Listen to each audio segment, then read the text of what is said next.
Halo semuanya, apa kabar? Bersama saya Zulkarnain. Di sini saya akan membahas mengenai hukum tarik-menarik atau dalam bahasa Inggrisnya Law of Attraction. Apa itu hukum tarik-menarik? Hukum tarik-menarik adalah hukum yang ada di alam semesta jagat raya ini, yang dimana berfungsi untuk menggapai keinginan dan impian-impian kita melalui pikiran kita.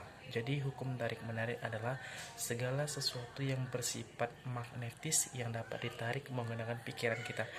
Misalnya, ketika saya berpikir untuk membeli kereta, maka pikiran saya akan tertarik um, mele- me- pikiran saya akan tertarik dengan kereta tersebut dan lambat laun akan menjadi kenyataan.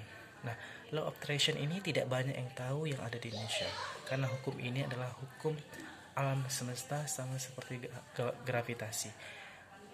Law of attraction ini bisa dipelajari uh, melalui buku. Yang buku itu saya belikan yang bernama The Secret. Ini adalah buku The Secret yang saya beli, yang saya pelajari dari hukum tarik menarik.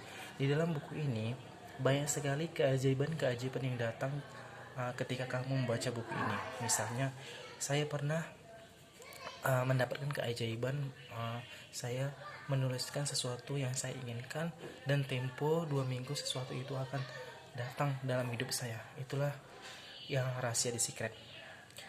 Hukum tarik menarik juga bisa dipelajari oleh siapapun, dan karena hukum ini menggunakan pikiran alam bawah sadar. Jadi kita di hidup ini mempunyai dua pikiran. Pertama, pikiran sadar dan pikiran alam bawah sadar. Pikiran sadar itu adalah ketika kita berbicara, kita sadar akan berbicara. Kalau pikiran bawah sadar seperti kita berkedip mata. Jadi kesimpulannya adalah hukum tarik menarik adalah sebuah hukum alam semesta yang menggunakan pikiran, di mana pikiran itu bersifat magnetis yang bisa ditarik ketika kita berpikir akan sesuatu hal, baik itu peristiwa maupun benda-benda, maka kita yang akan menarik dalam hidup kita.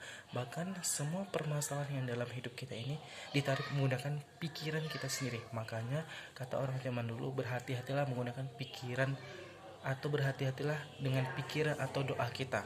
Doa itu adalah ucapan. Maka itulah yang sebenarnya hukum tarik menarik. Sekian dan terima kasih.